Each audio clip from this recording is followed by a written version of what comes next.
காலையிலே எந்திரிச்சதுமே எல்லாரும் பல்ல பாக்குறாங்களே, என்னமோ செல்ல பாக்குறாங்கப்பா. அதே மாதிரி தாங்க நானும் செல்ல பார்த்துக்கிட்டு இருந்தேன். ஒரு பொண்ணு மெசேஜ் பண்ணிச்சு. பேர் என்னன்னு கேட்டா அனுப்புறியான்னு கேட்டுச்சு. என்னத்த அனுப்புறான்னு கேட்டா உடனே நம்பரை பிளாக் பண்ணிட்டு போயிடுச்சு. இவதான் என் அக்காக்காரி. எங்க ஆத்தா கிட்ட எனக்கு கொடுக்குறோம்னு வாங்கிட்டு வந்துட்டு என்னையே பார்க்க வச்சு தின்னுக்கிட்டு இருக்கா.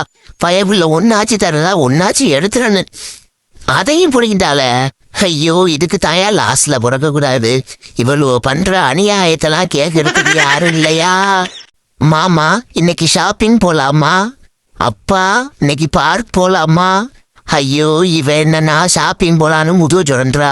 இவன் என்ன நானா பார்க்கு போலான்னு கையை சுரன்றான்.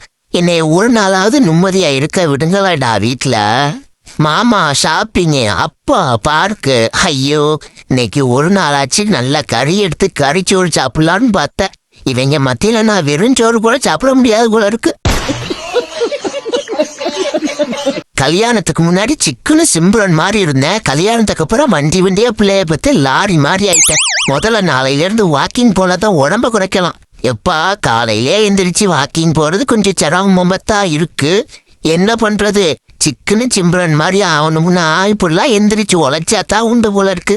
இந்த பயப்பு கீகளை வச்சுக்கிட்டு நான் எப்படித்தான் ஒல்லியாக போறனோ. ஆமா, இது பேர் தான் த்ரெட்மில்லா? எங்க த்ரெட்மில்ன்றாங்க, ஒரு நூலக்கோட காணா. என்ன ஒரு அழகியேடா. உடம்ப குறைச்சதுக்கு அப்புறம் தான்ப்பா நம்ம மூஞ்சே நம்ம பாக்குற மாதிரி இருக்கு. இவங்க மத்தியிலாம் நம்ம அழகா இருக்கிறது சிரமம். ஆனா எங்க எப்படி இருக்க வேண்டிய ஆளு. அம்மா ஆய் வருது, வந்து கழுவி விடுமா. அப்படி என்ன முளைக்காதுன்னு நேத்துல இருந்து சொல்லிட்டு மொத்த தவளை போட்டாதான் உனக்கு சரி வரும். இது கத்துறத பத்தியா பெரிய புடிங்க இவரே பைத்தியம் முடிச்ச சூனை போங்க மாதிரி வந்துட்டு சவுண்ட் ஆப்பாரு. ஓரமன்றா. ஆஹா, கொலப்பசி இன்னைக்கு ஒரு வேட்டைதான். அக்கா 2 பீஸ் எடுத்து போடுதா. பார்த்துட்டே இல்லையா, போடுதா. அட ஜப்பான் மூஞ்சியா, இந்த தட்டுல 2 பீஸ் எடுத்து போடு கழுத.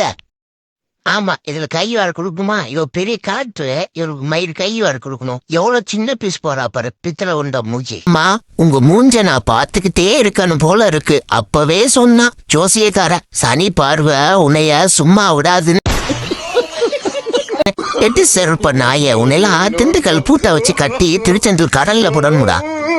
என்னங்க, இன்னைக்கு நான் காலையில என்ன சாப்பாடு தந்தேன்னு உங்களுக்கு ஞாபகம் இருக்கா? ஆஹா, வந்துருச்சுடா சூனியா. இப்ப என்ன சொல்லி சமாளிக்கிறது இல்லையே. காலையில அப்பா தானமா தந்த, அது பூரி. ஆஹா, இந்த இடத்த விட்டு நைசா எந்திரிச்சு போயிடணும்டா. இதுக்கு மேல அங்க இருந்தா நம்ம கதை அதோ கதிதான். நைசா கிளம்புவோம். ஏண்டா கலர் மண்டையா, நைட்டு பூரா குடிச்சு புட்டு என்னைய தூங்க விடாம அருன்னு அறுத்து புட்டு இப்ப நீ மட்டும் நல்லா குழட்டு விட்டு தூங்குறியா? எந்திரா பாரதேசி நாய ஒப்பன மண்டையா, ஒழுங்கா போய் ஏன் வேலைக்கு போற வழியே பாரியா.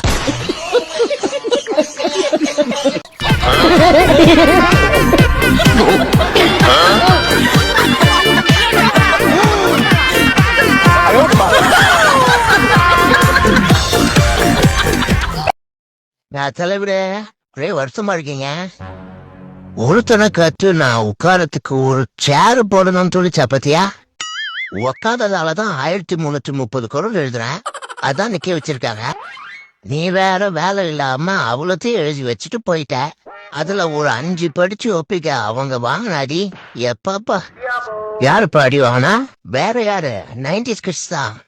குரல் மட்டுமா எழுதி வச்சுட்டு போன, அதுக்கு பொருள் வேற.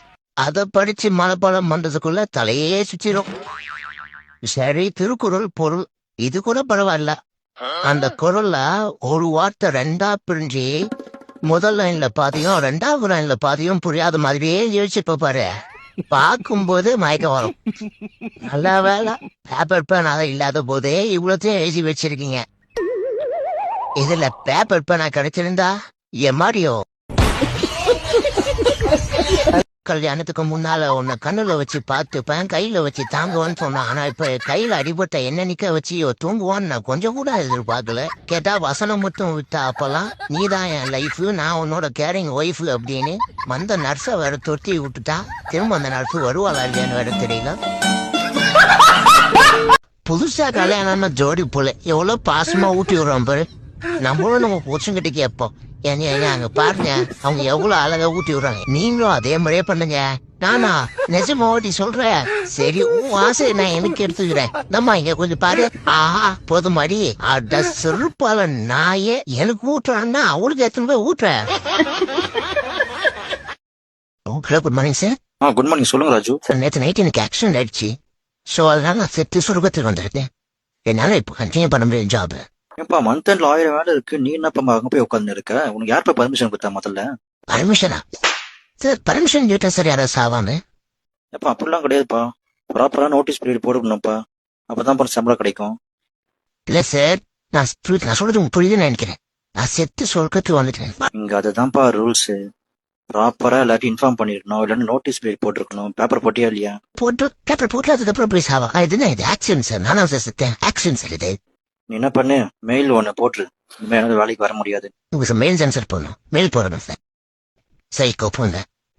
செத்ததுக்கு அப்புறம் கூட நிம்மதியா இருக்கணும் மாட்டோம். இந்த மேனேஜர் தமிழக பசங்க இப்படிதான் இருக்காங்க. சரி.